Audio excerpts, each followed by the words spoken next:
I stand outside the Goldman Sachs conference room, watching through the glass as 30 executives argue over documents spread across the mahogany table. My former CEO, David Brennan, looks panicked. His nephew Tyler is shouting. Investment bankers from Goldman are stone-faced. The IPO roadshow was supposed to start tomorrow. $990 million hangs in the balance. And they just realized that the one signature they need, the signature that validates 7 years of regulatory compliance, can only be obtained by the woman they fired 5 months ago for efficiency. 5 months earlier, I was living what I thought was my dream professional life. My name is Sophie, and at 33 years old, I had spent 7 years building something I was genuinely proud of at TechVault, a cloud security company in San Francisco. I started there when we were just 23 employees working out of a cramped office in Soma, back when the founders were still answering their own phones and we all shared one conference room that doubled as our lunch space. I was employee number 23, and they hired me to do something that most early-stage startups ignore until it becomes a crisis. Build a compliance department from the ground up.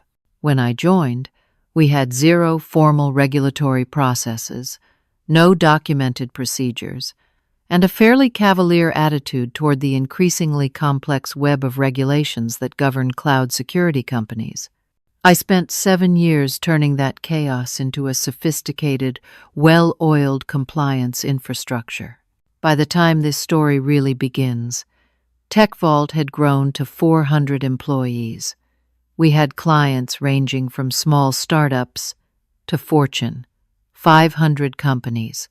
We handled data for healthcare providers, financial institutions, and government agencies. Every single one of those client relationships depended on our ability to prove, document, and maintain rigorous compliance with dozens of regulatory frameworks. My department had grown to 8 people. We handled SOC 2 audits, GDPR compliance for our European clients, government contract requirements, corporate filings, and relationships with regulatory bodies across multiple jurisdictions. Our annual budget was $200,000, which sounds like a lot, until you realize that for a company our size, preparing for a nearly billion-dollar IPO, it was actually remarkably lean.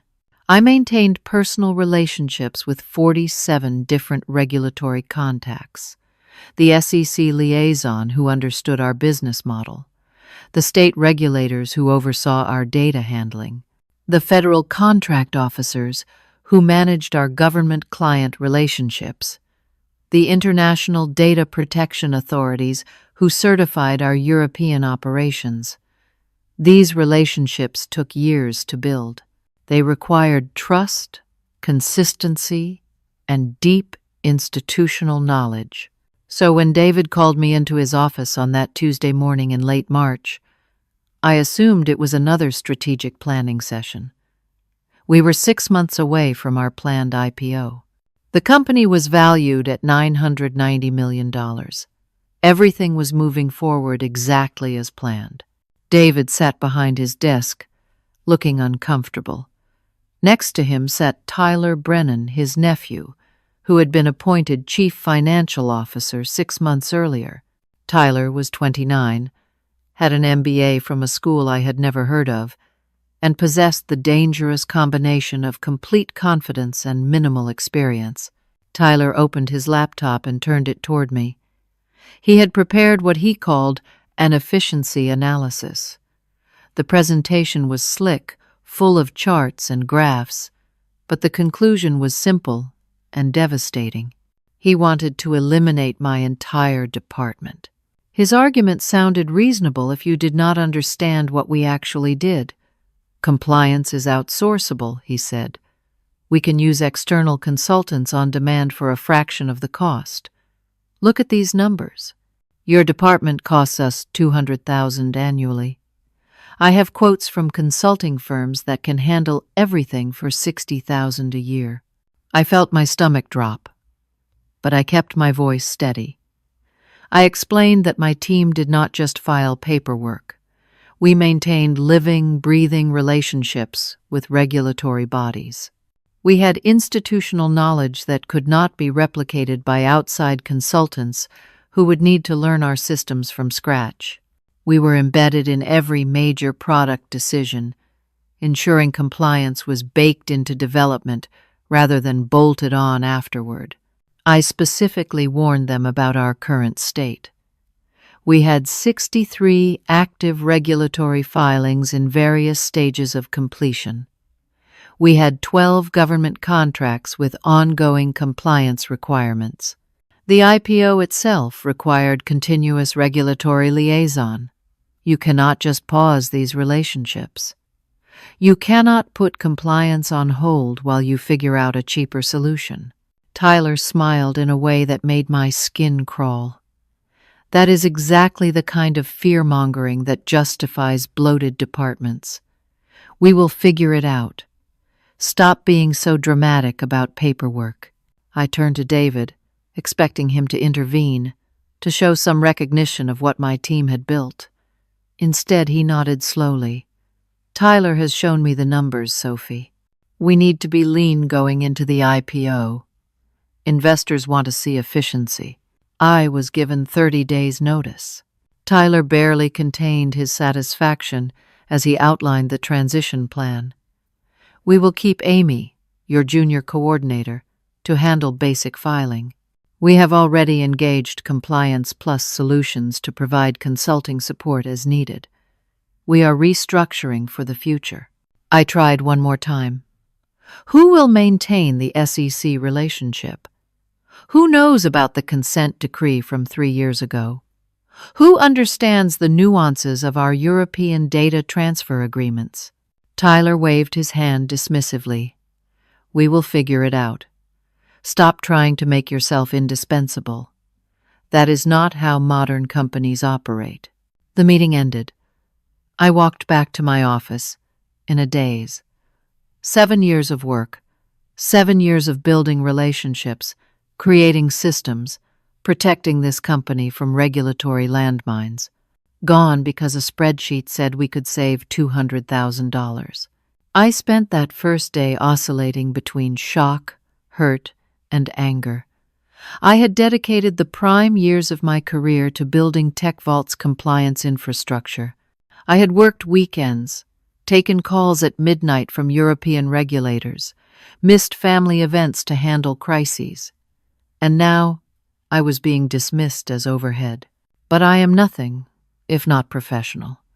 I started documenting everything, every process, every contact, every pending issue, every nuance that existed only in my team's collective memory. I created a transition document that ran to 200 pages. It detailed every active regulatory relationship, every upcoming deadline, every potential risk on the horizon.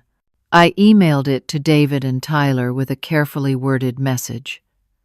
This document contains critical information for maintaining regulatory compliance during the transition period. Please review carefully and let me know if you need any clarification. Tyler responded within an hour. We do not need a novel. If we need something specific, we will call the lawyers. Thanks. That was when I realized my warnings were going to fall on deaf ears. I forwarded the email chain to my personal account, a small act of self-preservation that would prove crucial later. The next 3 weeks were a nightmare. Tyler moved quickly to dismantle everything we had built. He laid off my entire team in a single day. 7 people, some who had been with the company for 5 years, gone. He kept only Amy, the junior coordinator who had been with us for 8 months, and frankly did not have the institutional knowledge or experience to handle what was coming. I learned later what Tyler told them during their exit interviews. Compliance is overhead. We are a tech company, not a law firm. We need to focus on our core business. He brought in Compliance Plus Solutions, a discount consulting firm I had never heard of. They assigned junior associates who had never worked in the tech industry. They used templates and boilerplate language for everything. They had no understanding of the relationships that made our compliance system work. 2 weeks before my departure, Tyler restricted my access to several key systems. He claimed it was standard security protocol for departing employees, but the timing made it clear. He wanted to prevent me from maintaining any connection to ongoing compliance work. I tried to help Amy, who was overwhelmed and terrified.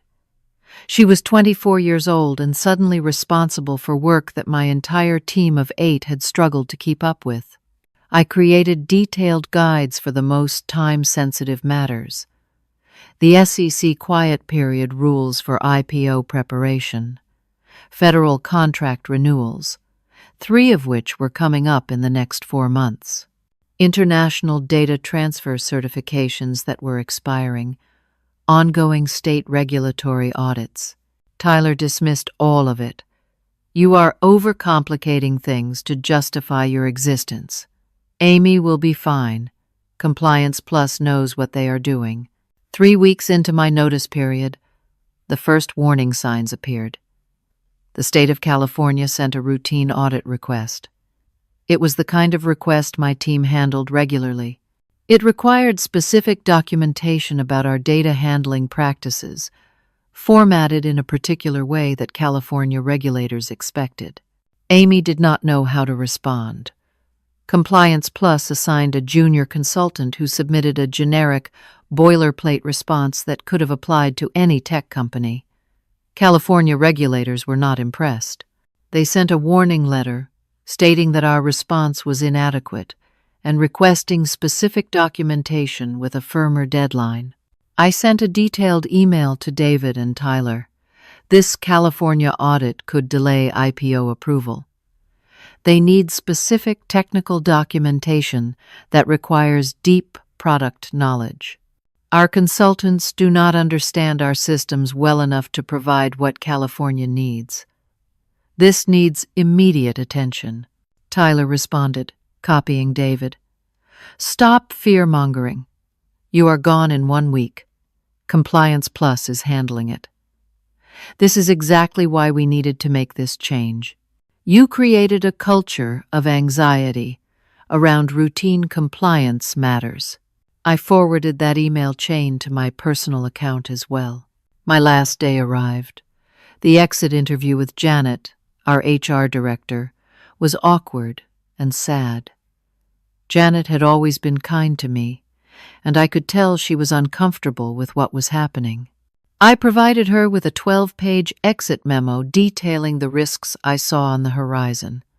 Janet thanked me and said she would make sure David saw it, but we both knew it would probably be ignored.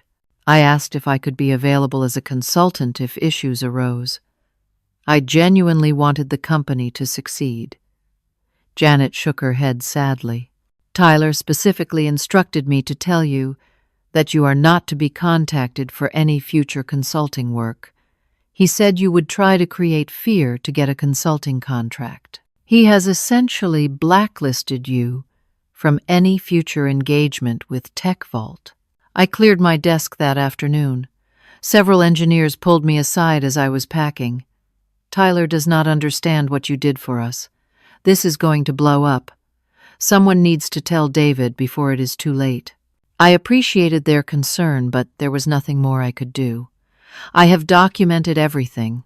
I have warned everyone who would listen. I hope they actually read what I left them.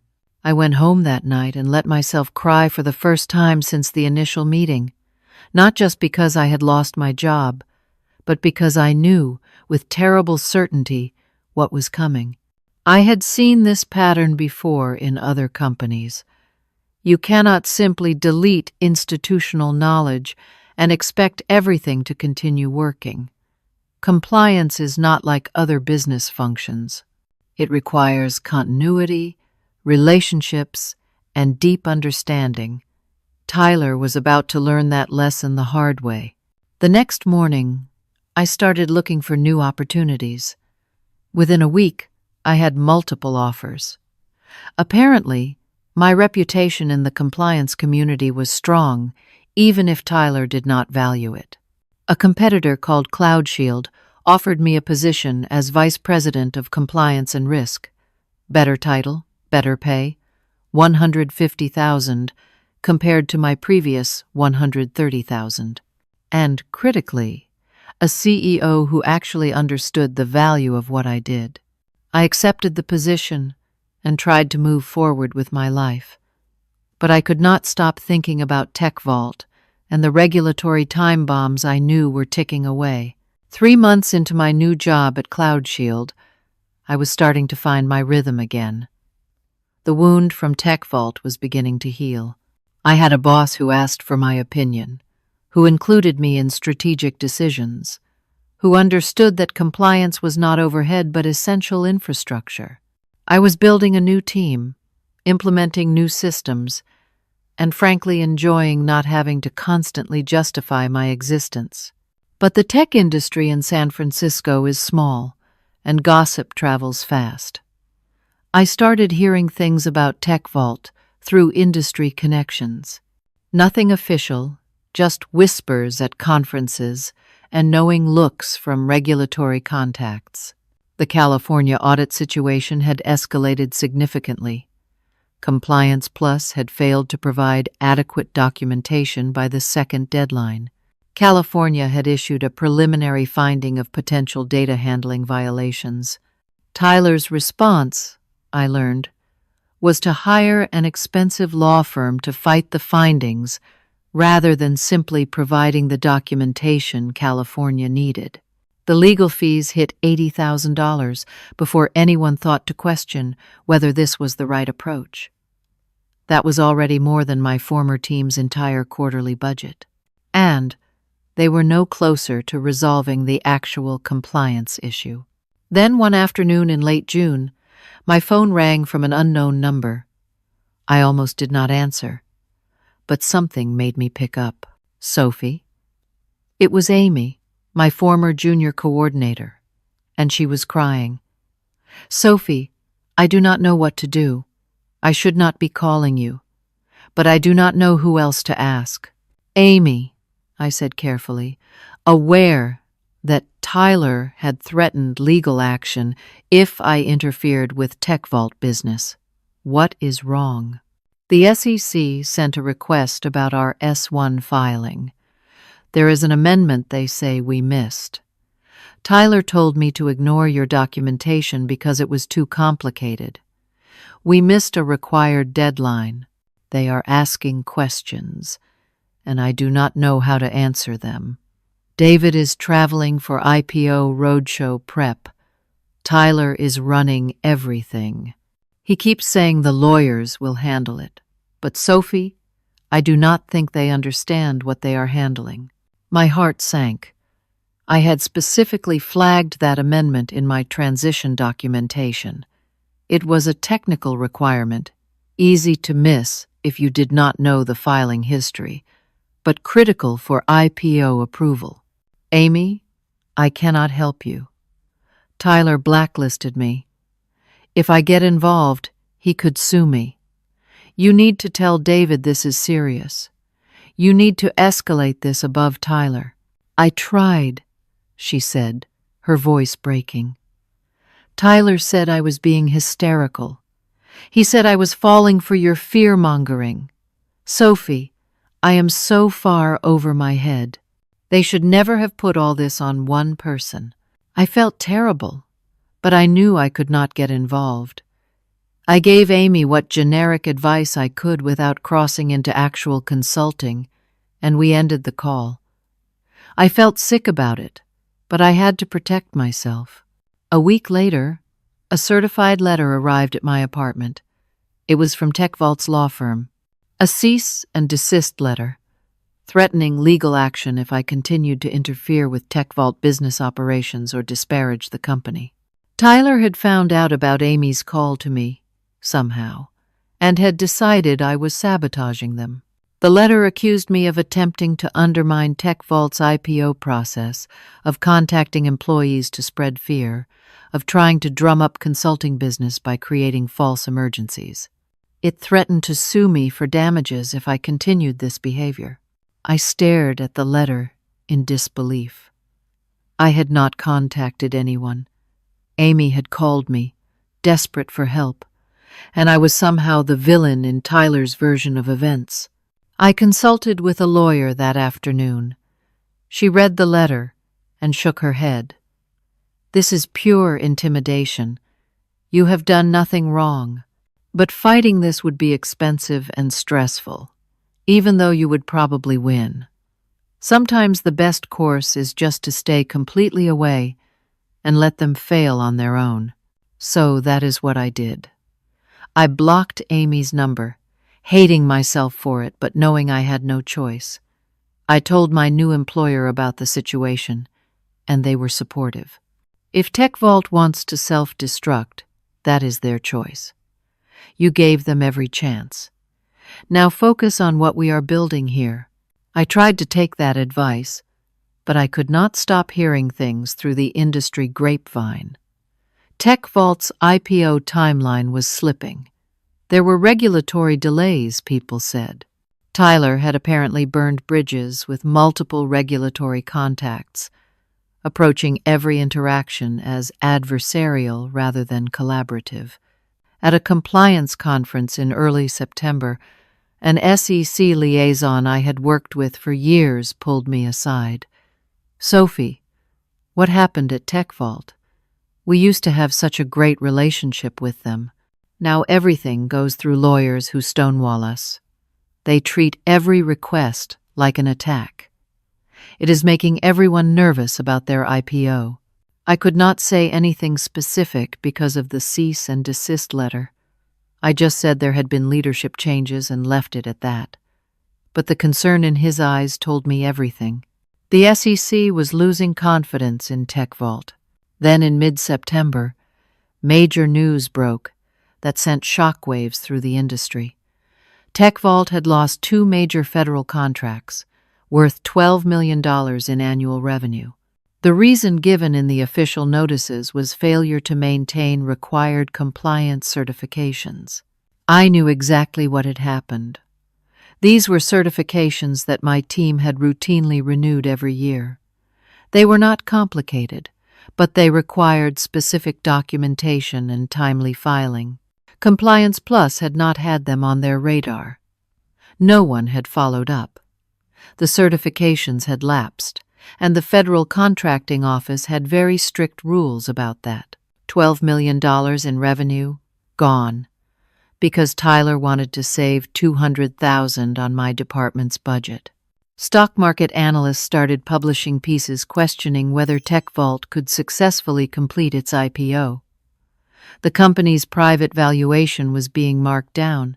Whispers suggested it had dropped from $990 million to maybe $700 million. Tyler gave an interview to a tech blog trying to control the narrative.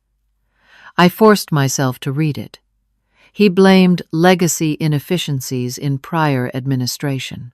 He claimed the previous compliance director had created unnecessarily complex systems that the company was now streamlining. "Some friction is expected during organizational change," he said. "The IPO is on track." I read that quote, sitting at my desk at CloudShield, and felt rage rise in my chest.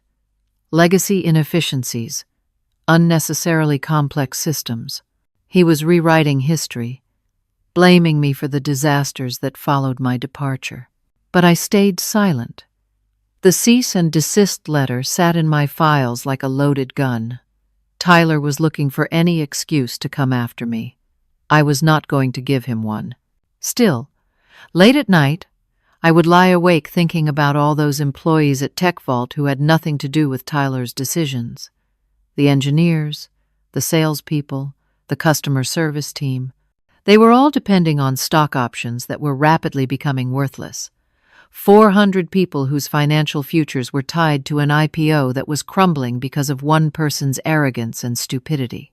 And there was nothing I could do about it. October brought an unexpected phone call that changed everything. I was at my desk at CloudShield when my personal cell rang. Unknown number again, but this time from a San Francisco area code I recognized.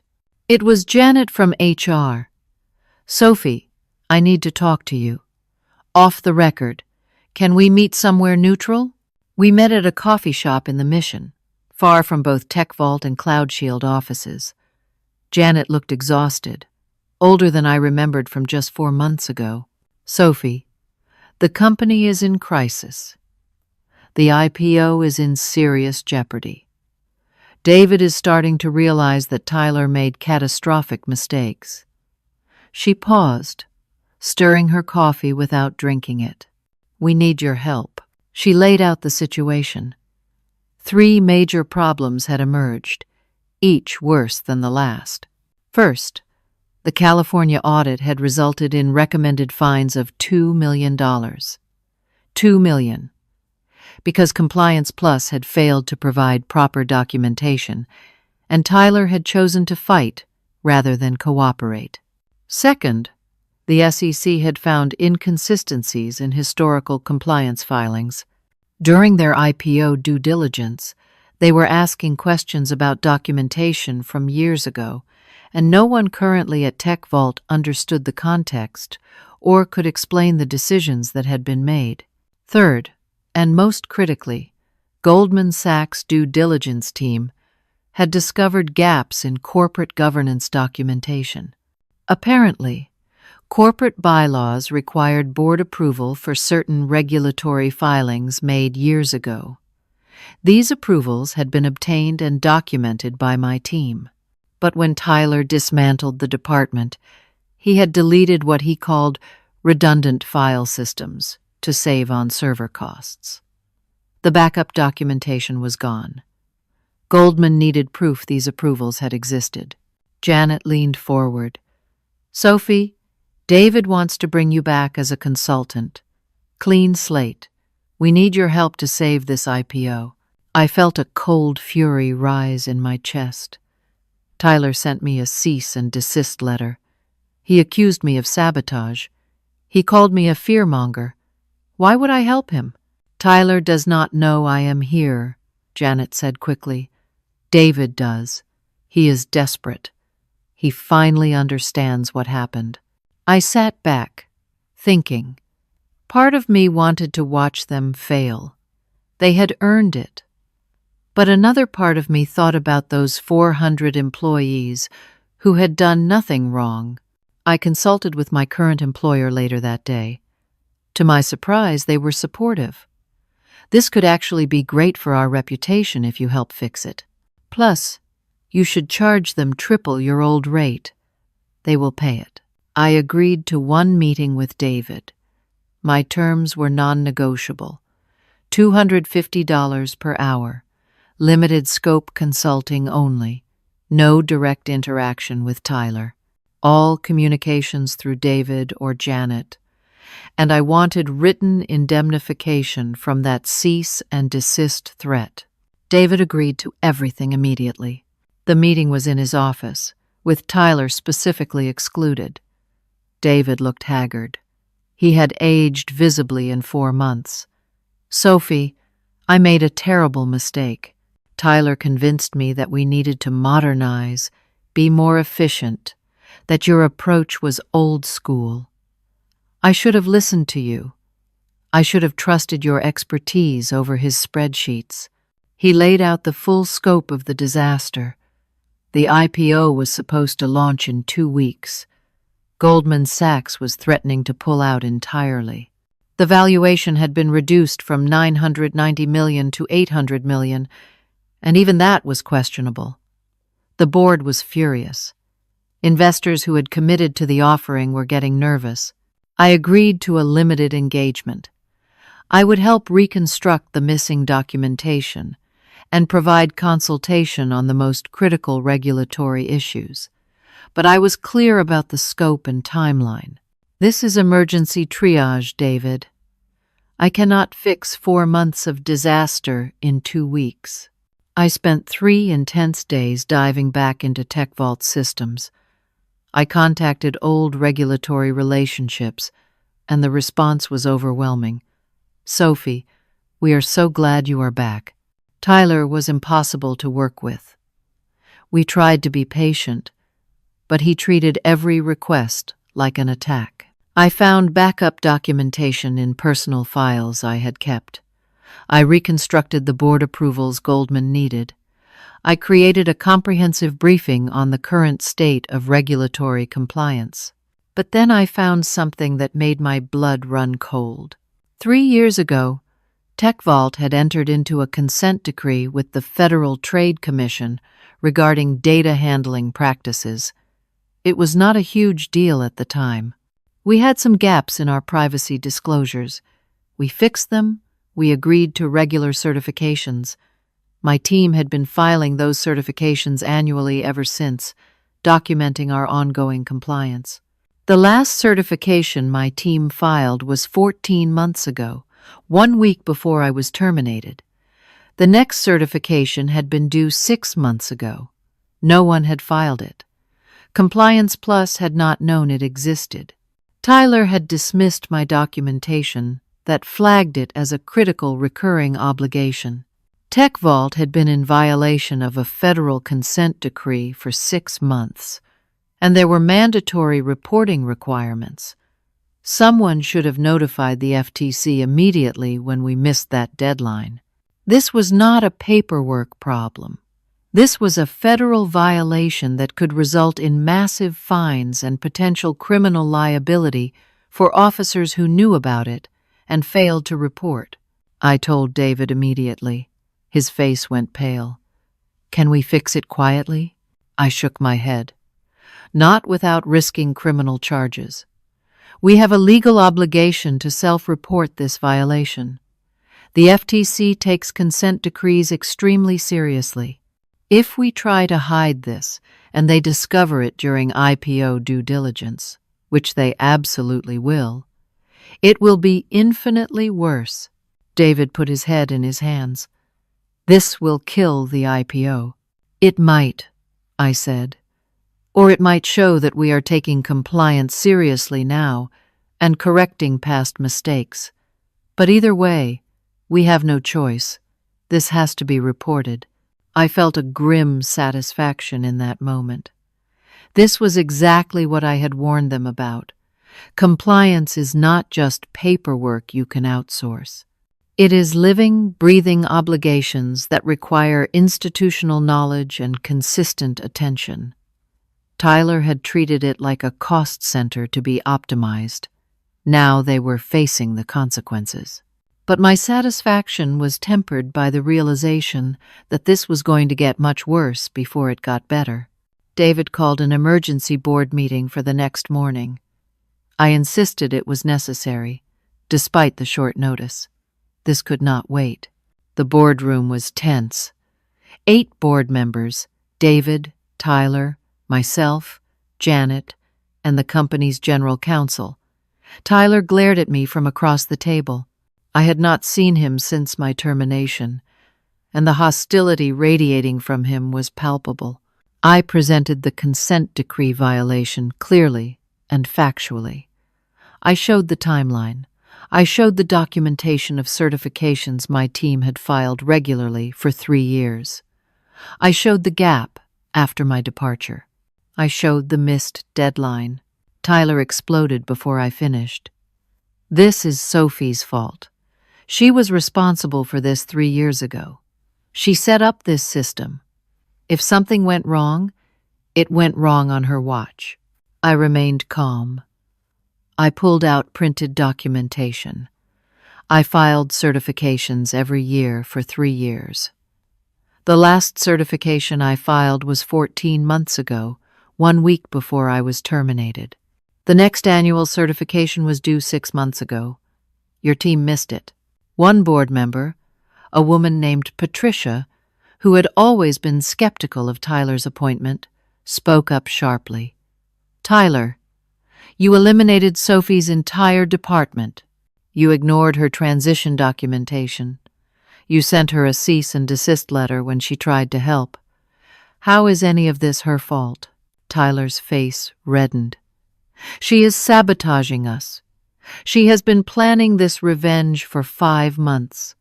She wants us to fail." Another board member intervened before the argument could escalate further. regardless of whose fault it is. What do we do now? I explained the options.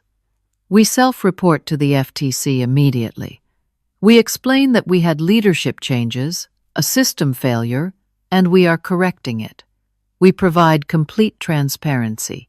We implement new systems to prevent this from happening again.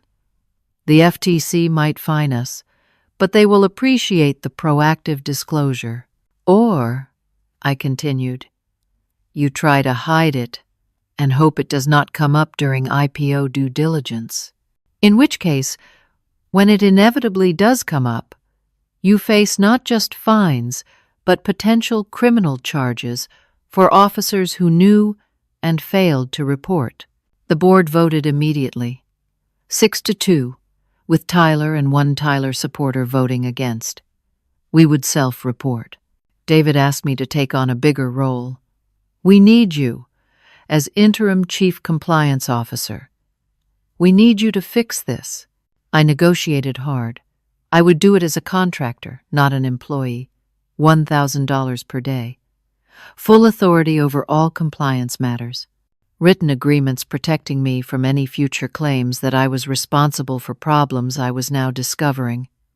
And most importantly, Tyler could not interfere with my work. David agreed to everything. 2 board members called for Tyler's immediate termination. David, still showing family loyalty that honestly baffled me at this point, pushed for suspension instead. Tyler was placed on paid leave pending investigation.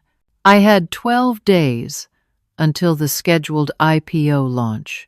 12 days to file remedial certification with the FTC, prepare explanation for Goldman Sachs, reconstruct all documentation for the SEC, fix the California audit issues, and rebuild regulatory relationships that had been damaged over 4 months. It was impossible, but I had to try. I called in every favor I had accumulated over 7 years in this industry. I reached out to regulatory contacts I had cultivated, explaining the situation honestly. We had leadership changes. We made mistakes. We are fixing them. Can you work with us? The response was mixed, but generally positive. People in the regulatory world appreciated honesty and proactive disclosure. They had all dealt with companies that tried to hide problems. A company that came forward and said we messed up. Here is what we are doing to fix it actually stood out. I hired back 3 of my former team members as emergency contractors. They were thrilled to help, both because they cared about TechVault and because the contract rates I could now offer were substantially higher than their current salaries. We worked 18-hour days. I personally drafted the FTC self-disclosure letter, explaining exactly what had happened and what corrective measures we were implementing. I rebuilt the relationship with California regulators, providing documentation they should have received months ago. I went through every single regulatory filing with the SEC, identifying and correcting inconsistencies. The FTC responded quickly to our disclosure. They appreciated the self-reporting, but they were not going to let this slide. They opened a formal investigation. They wanted comprehensive documentation of how this failure had occurred. They wanted assurance it would not happen again. And they scheduled a hearing for exactly the date of our planned IPO launch. When Goldman Sachs learned about the FTC investigation, their lead banker, Patricia Weston, called an emergency meeting. Patricia was a 45-year-old woman with a reputation for being both brilliant and absolutely ruthless about risk management. The meeting was in Goldman's San Francisco offices. Patricia, 2 other Goldman bankers, David, 3 board members, and myself. Patricia was direct. We cannot launch an IPO with an active FTC investigation. This is a material risk that must be disclosed to investors. If we disclose it, which we legally must, the IPO will likely fail. Investors do not buy companies with ongoing federal investigations. David looked like he might cry. What do we do? Patricia turned to me. You are the compliance expert they brought back in. Is this the only skeleton in the closet? Or are there more surprises waiting? I had to be honest. I am finding more issues every day. Tyler's team was fundamentally incompetent. I cannot guarantee what else might be buried in 4 months of neglect. Patricia closed her folder. Then I cannot recommend proceeding with this IPO. The risk is too high for Goldman Sachs. David actually broke down then, in front of everyone. I destroyed my own company because I trusted the wrong person. 7 years of work, gone. The board members looked at each other, then at me. Sophie, what would you do? I took a breath. Delay the IPO by 6 months. Let me conduct a complete compliance audit. Let me find every problem and fix it. Let me rebuild the regulatory relationships properly. Come back to market in 6 months with a clean slate and a functioning compliance department. Yes, it will cost more. Yes, it will delay your exit. But it gives you a real chance at success instead of a likely catastrophe. The board debated for 2 hours. I was excused from the room during their discussion. When they called me back in, the decision shocked me. They voted to proceed with the IPO on the original schedule, 7-1, with only Patricia dissenting. Their reasoning was purely financial. They had already spent $15 million on IPO preparation. Lawyers, bankers, auditors, marketing materials. Investors were lined up. Institutions had committed capital. Delaying would mean starting over, with no guarantee those commitments would still be there in 6 months. They would disclose the FTC issue and manage it. They would rely on investor appetite for tech IPOs to carry them through. I stood up. This is dangerous. There could be other violations we have not found yet. You are asking me to certify compliance when I do not have confidence that we are fully compliant. The board chair, an older man named Gregory, was firm. That is a risk we are willing to take. Your job is to make the FTC hearing go away. Make the regulators comfortable enough that Goldman will proceed. I cannot make a federal hearing disappear, I said flatly. The FTC does not work that way. Then make it manageable, Gregory said. We are launching in 4 days. I had no choice but to try. 4 days to prepare FTC testimony, finalize all SEC documents, satisfy Goldman's concerns, and pray that no other surprises emerged. I did not sleep those 4 days. My team and I worked around the clock. We found 2 more violations, both minor at the state level. We fixed them immediately and self-reported to the state agencies involved, which appreciated our transparency. On the day before the IPO, Goldman required final signature pages certifying all compliance matters.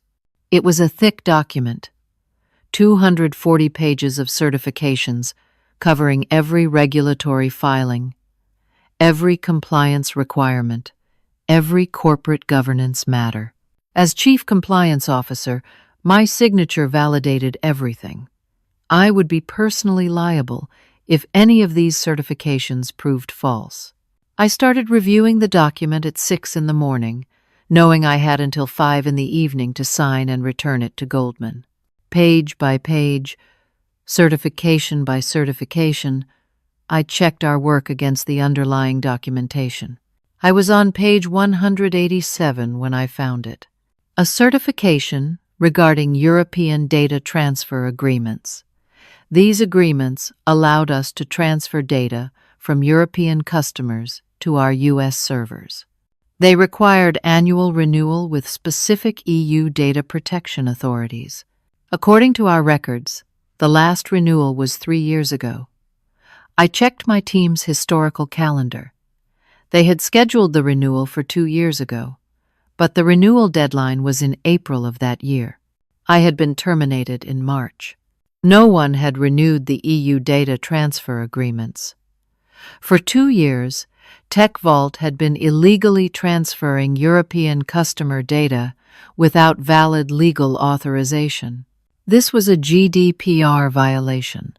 The potential fines under GDPR were up to 4% of global annual revenue.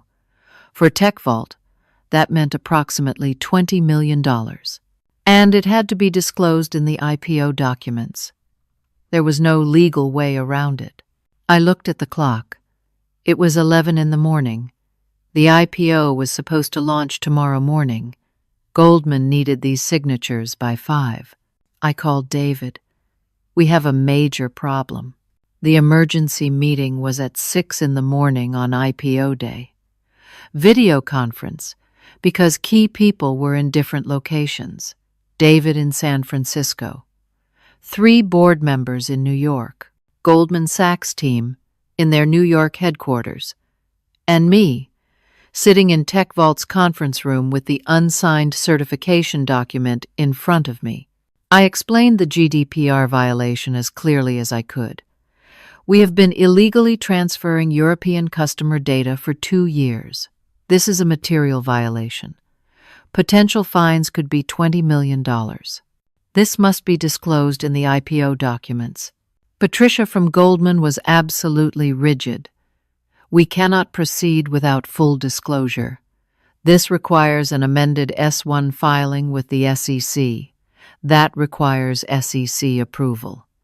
Minimum 2-week delay, possibly longer. David's voice cracked. We have investors flying in today. The roadshow starts in 6 hours.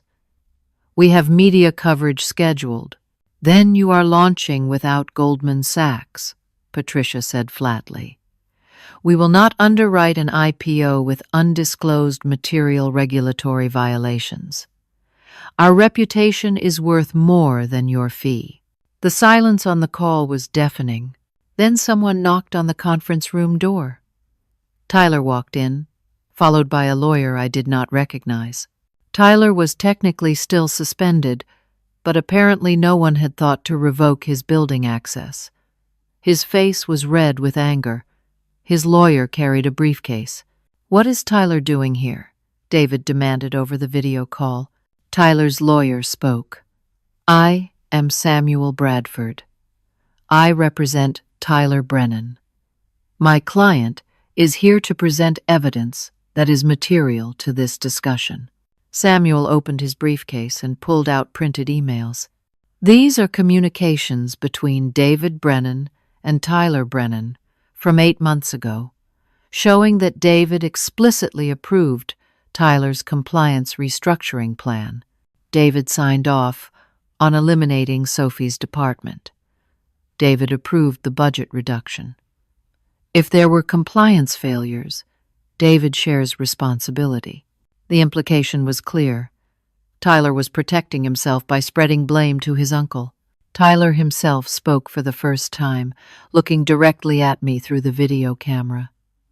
This entire crisis is Sophie's creation. She is bitter about being fired. She is deliberately sabotaging our IPO to get revenge. I stayed completely calm. That is an interesting theory. Unfortunately for you, it is also completely insane. I documented every one of these violations. I warned you about these exact risks. You ignored me, fired my team, deleted my systems, and sent me a cease and desist letter when I tried to help. By 9 in the morning, we had moved to TechVault's largest conference room to accommodate everyone. David had flown back from wherever he was traveling. Board members were arriving. Goldman's team was on video. Tyler and his lawyer sat on one side of the table. I sat on the other. In hotel ballrooms across San Francisco, 60 investors were waiting for the IPO roadshow to begin. Media outlets were reporting that TechVault would launch today, expected to raise $990 million. But in this conference room, everything was falling apart. Tyler presented his theory more fully. Sophie had access to all our systems during her final weeks. She could have deliberately hidden documentation or deleted renewal reminders. She had every reason to want revenge. She created this disaster to hurt us. His lawyer added, "There is legal precedent for this kind of corporate sabotage by disgruntled employees. My client has been warning for months that Sophie Pearson represents a threat to this company." Several board members looked uncertain. I could see the doubt creeping in. It was an appealing narrative for them. Blame the angry ex-employee rather than admit their own catastrophic failure of judgment. I pulled out my laptop. I had been prepared for something like this, though not quite this absurd. I have contemporaneous documentation of everything. Emails I sent warning about these exact issues. Transition documents flagging these exact deadlines. Exit memos detailing these exact risks, all sent before my termination. I pulled up the emails on the screen. My message to David and Tyler about the California audit, sent 3 weeks before my departure. My comprehensive transition document, emailed 4 weeks before my last day. My exit memo to HR, detailing the EU data transfer agreements and their renewal schedule. Tyler dismissed every document with increasingly frantic justifications, but even his lawyer looked uncomfortable. The timeline was absolutely clear. I had flagged these issues before I left. They had ignored me. David finally found his voice. "Tyler, enough. This is not Sophie's fault. This is our fault. It is my fault for approving your plan. It is your fault for implementing it badly. But it is not Sophie's fault for documenting the problems we chose to ignore." Tyler's face went purple with rage. "You are taking her side? She is destroying our company." "No," David said quietly. "You destroyed our company. I just let you." Goldman's Patricia interrupted. "Gentlemen, this is all very dramatic, but we have a decision to make. You have 3 options. 1. Sophie signs the certification, knowing about the GDPR violation. That is securities fraud. We walk away, and you probably all go to prison. 2. You proceed without Goldman. No reputable underwriter will touch you at this point. 3. You cancel the IPO, fix everything, and come back in a year." David looked at me. "Sophie, is there any way to sign this and deal with GDPR later?" I met his eyes. "Yes, if you are willing to commit federal securities fraud, because that is what it would be. Knowingly certifying false compliance information to launch an IPO. I will not do it. And if you find someone who will, they will eventually face criminal charges." The board chair, Gregory, tried one more angle. "The GDPR violation is in Europe. Do we really need to disclose it in U.S. filings?" I almost laughed at the absurdity. "Yes, it is a material regulatory violation affecting our business operations. The SEC requires disclosure of all material regulatory risks. This absolutely qualifies." While we were arguing, the situation outside was deteriorating rapidly. News had started to leak. A tech blog published a story citing anonymous sources that TechVault's IPO was in crisis. The headline was vague but damaging. Investors in the hotel ballrooms were getting restless. Some were checking their phones and seeing the news. TechVault's investor relations team was fielding increasingly panicked calls. At 11 in the morning, Tyler completely lost control. He stood up, knocking his chair backward, and started screaming at me across the conference table. "You vindictive witch. You destroyed this company because you got fired. You built this whole crisis just to watch us burn. I hope you are satisfied." Every eye in the room turned to him. I stayed seated, absolutely calm, and spoke in a voice that cut through his hysteria.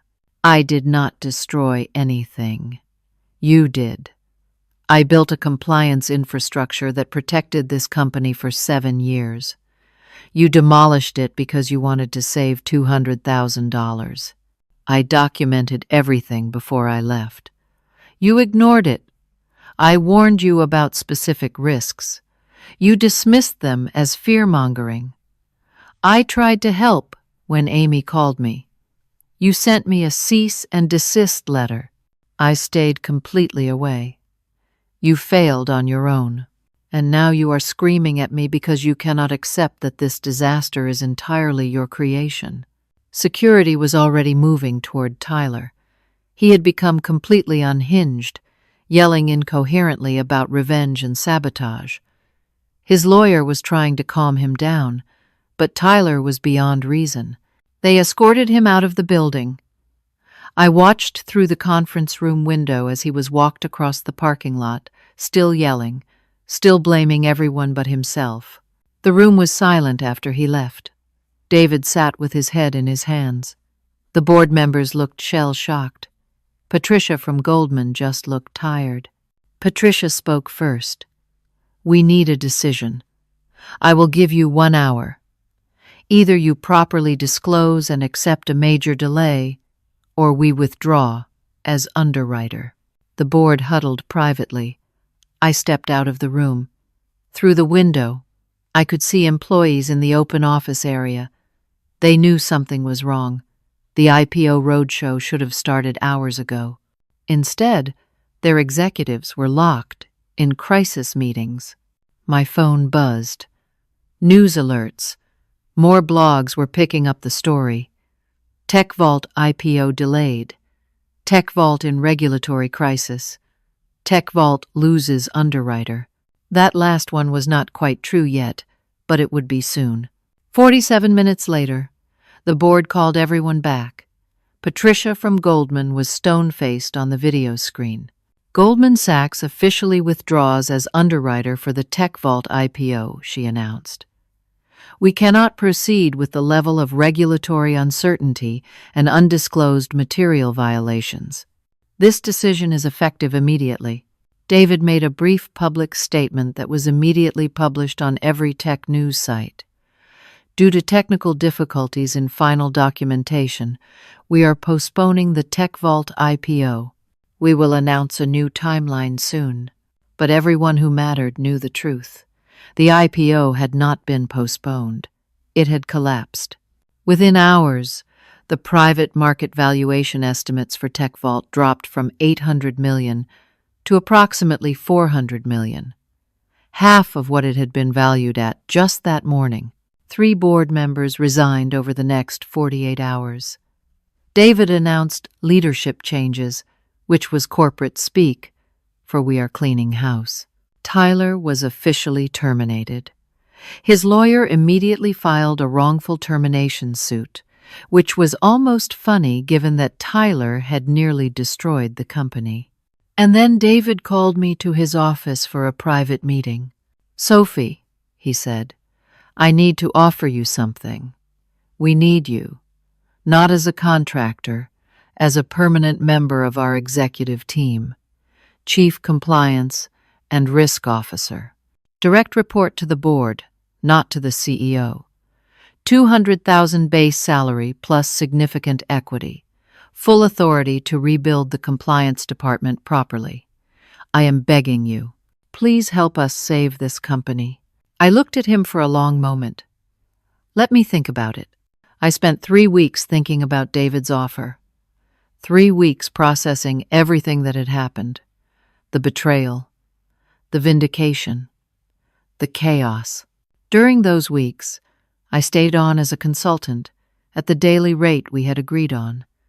I commissioned a complete external compliance audit because I needed to know exactly how bad things were. The results were devastating. The audit found 12 major compliance violations, all of which had occurred after my departure. The California data handling issues, the missed FTC certification, the GDPR violation, multiple missed state regulatory filings, expired certifications for government contracts, failed renewals of professional licenses, incomplete documentation for SEC requirements, missing board approvals for corporate actions, inadequate privacy disclosures, violations of industry-specific regulations, and 2 issues related to employment law compliance that could have resulted in Department of Labor investigations.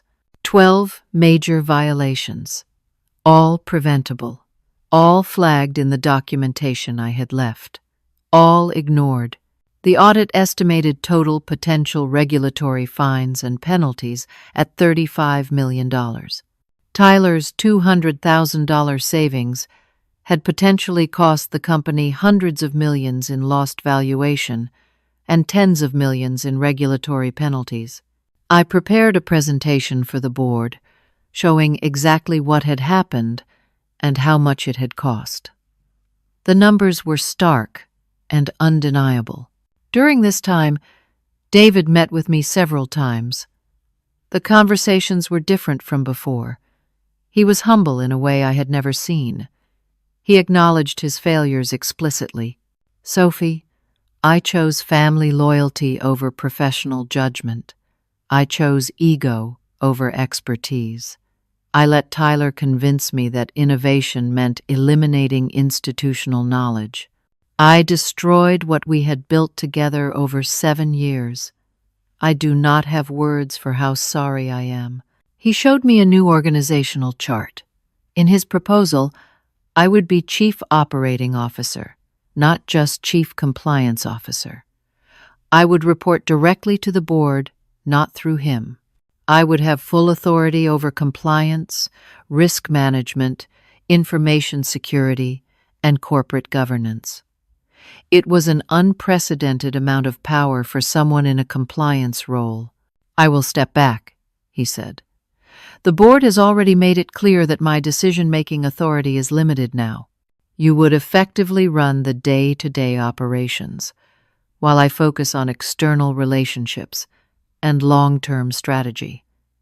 You would rebuild this company the right way." I thought about it constantly. Part of me wanted nothing to do with TechVault. They had treated me terribly. Why should I save them? But another part of me thought about the 400 employees who had nothing to do with Tyler's disaster. The engineers, who had built great products. The salespeople who had landed major clients. The customer service team who had created loyal relationships. They deserved better than to lose their jobs because of executive incompetence. And honestly, part of me wanted to prove a point. I wanted to show that doing compliance right was not just about avoiding disasters. It was about building sustainable, trustworthy companies that could actually succeed. I called David after 3 weeks. "I will come back, but I have conditions that are non-negotiable." He leaned forward. "Name them." 1. We delay any IPO attempt for minimum 18 months. We do not go public until I personally certify that we have fixed every compliance issue and rebuilt proper systems. 2. I want it publicly acknowledged what happened, not to humiliate you, but to show investors and employees that we learned from this. 3. I rebuild my department my way. I hire who I want. I implement systems I design. No 1 second guesses my compliance decisions. 4. Tyler is never involved with this company in any capacity ever again. 5. I want a board seat. The first 4 conditions David agreed to immediately. The 5th one he had to bring to the board, but they approved it within 24 hours. We did a joint interview with a major tech publication. David was remarkably honest about what had happened. We made catastrophic leadership mistakes. We prioritized short-term cost savings over institutional knowledge. We dismissed warnings from experienced professionals. We paid a terrible price for that arrogance. I added, "This is a cautionary tale about undervaluing compliance. It is not overhead. It is not a cost center. It is essential infrastructure that enables sustainable growth. You cannot just delete it and expect everything to work. The article went viral. Within days, it was being discussed in business schools, compliance conferences, and boardrooms around the country. Tech Vault became a case study in what not to do. But more importantly, it became a story about learning and rebuilding. I returned as Chief Operating Officer in November. I immediately began rebuilding. I rehired my entire former team, all 7 people who had been laid off. They were thrilled to come back, not just because of the better compensation I could now offer, but because they believed in what we were building. I implemented a comprehensive compliance management system, state-of-the-art, with built-in redundancies and automated deadline tracking. I rebuilt relationships with every regulatory agency, personally visiting offices and explaining what had happened and how we were fixing it. I negotiated settlements with the various regulatory bodies. The FTC accepted a $500,000 fine in exchange for comprehensive remediation. The EU data protection authorities agreed to $1.2 million in fines plus strict ongoing oversight. California and other states settled for smaller amounts. Total regulatory penalties came to approximately $3 million, painful but far less than they could have been. I created a board-level risk committee that reported directly to the full board, ensuring that compliance would never again be subordinated to someone's cost-cutting agenda. Tyler's fate was almost poetic in its justice. He tried to get positions at other tech companies, but the story was too public. Every recruiter who Googled his name found articles about the Tech Vault disaster. He was essentially unemployable in Silicon Valley. He tried to spin the story on social media, blaming everyone else, but it backfired spectacularly. He came across as petty and incompetent. Eventually, he deleted his posts and disappeared from public view. Last I heard, he was trying to start a consulting company. I wished his potential clients the best of luck. 18 months after the collapse, we were ready to try again. I had personally reviewed every aspect of our compliance infrastructure. I had stress-tested our systems. I had ensured we had documentation for everything. I had rebuilt relationships with every key regulatory contact. We relaunched the IPO process with a new valuation target. Not the original $990 million, not even the $800 million we had been reduced to. We targeted $650 million, a valuation that reflected our smaller size and the challenges we had overcome, but also our stronger foundation. Goldman Sachs, with Patricia Weston as lead banker, agreed to underwrite again. Patricia told me privately, "You saved this company by refusing to compromise. That took real courage. I am proud to work with you again." The IPO succeeded. We raised $650 million at a valuation that gave us room to grow. The stock opened strong and stayed stable. Investors appreciated the transparency we had shown about our past mistakes and the reforms we had implemented. At the closing dinner, the night of the IPO, held at a restaurant overlooking San Francisco Bay, David raised his glass for a toast to Sophie, who saved this company by refusing to let us compromise our integrity. "We owe everything to your expertise and your principles." The room full of board members, executives, and bankers raised their glasses. I felt a complicated mix of emotions: pride, relief, vindication, but also a lingering sadness for the pain that could have been avoided. After dinner, Patricia pulled me aside. "You know what is remarkable about what you did? You had every reason to let this company fail. They treated you terribly, but you chose to help anyway." I shook my head. "I did not do it for them. I did it for the employees who did not deserve to suffer. And I did it to prove that doing things right actually matters. My equity stake in TechVault, the 3% I had negotiated when I returned, was worth approximately $20 million after the IPO.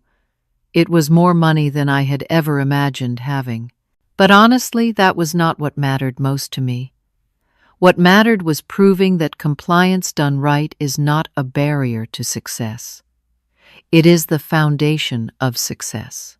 2 years after the IPO, TechVault is thriving. Our stock has grown steadily. We have expanded our customer base, launched new products, and hired 300 additional employees.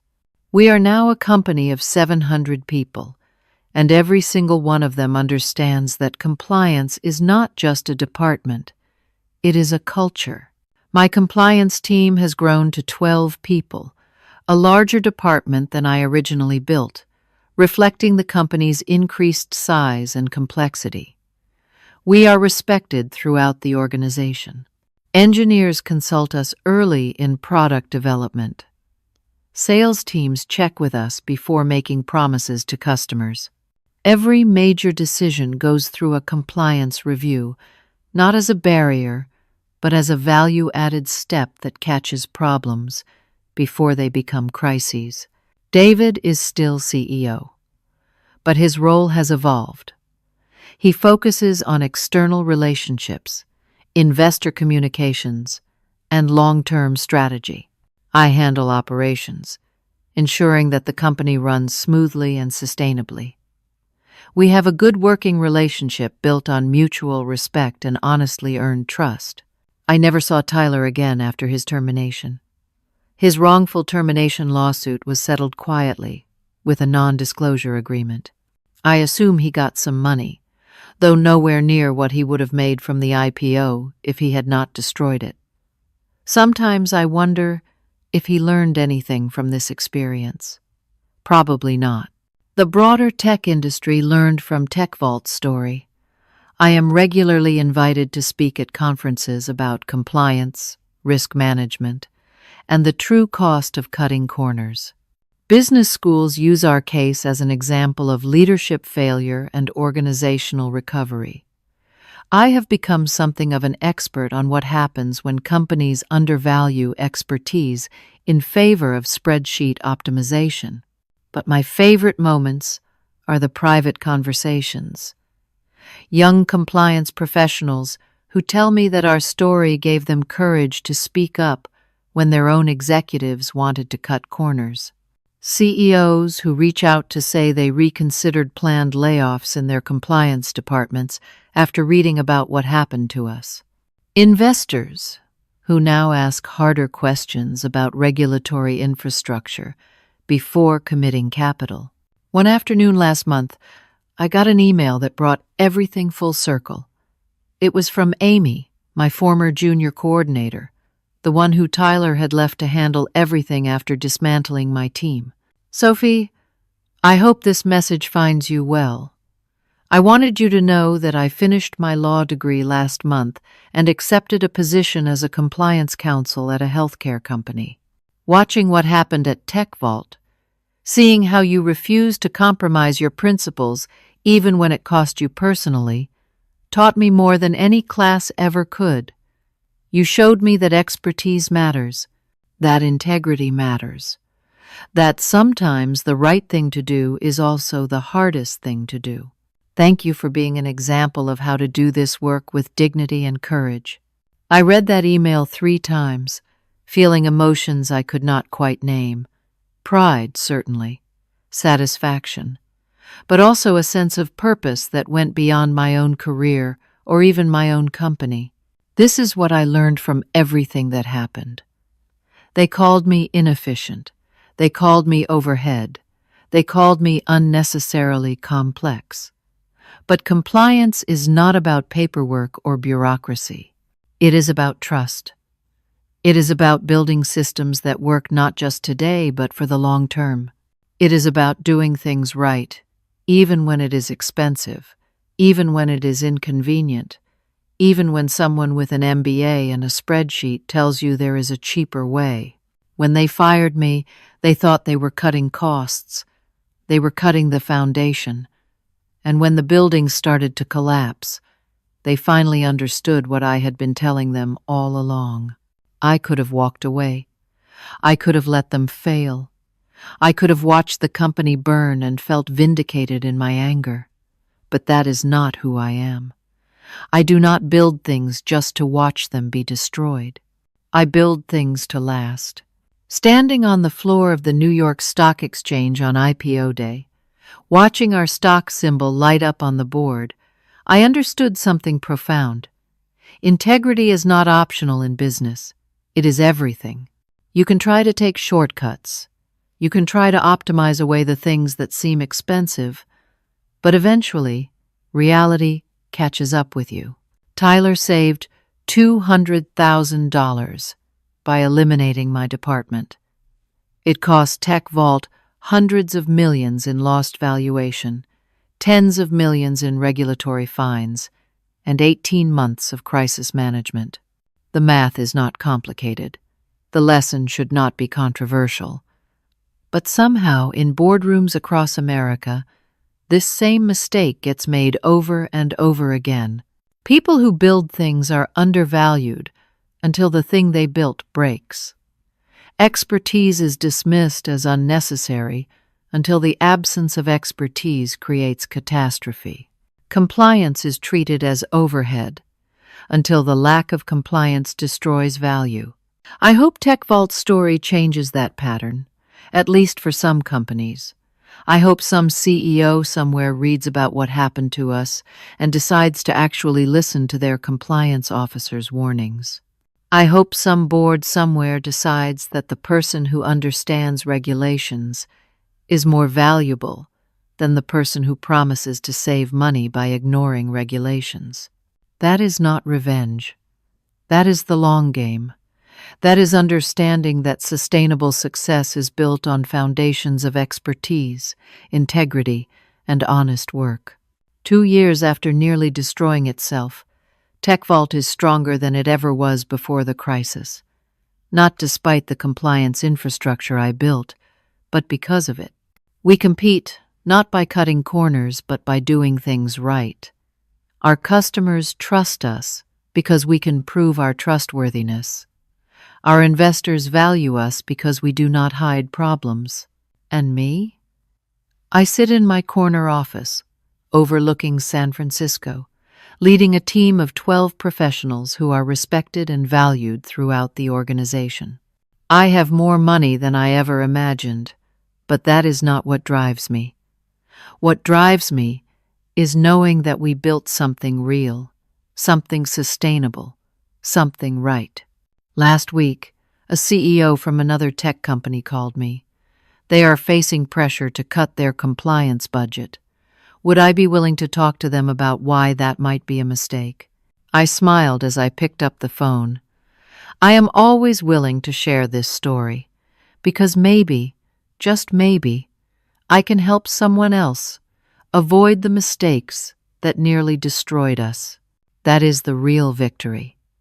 Not just that I won, not just that I was vindicated, but that maybe, through our pain and our recovery, other companies will understand what really matters.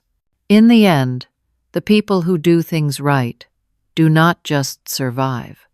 We win. So let me ask you something.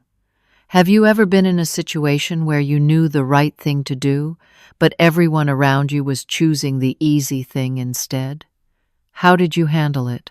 I would love to hear your stories in the comments below. If this story resonated with you, please hit that like button. It helps more people find these stories and learn from them. Subscribe to the channel if you want to hear more stories about people who stood up for what was right, even when it cost them personally.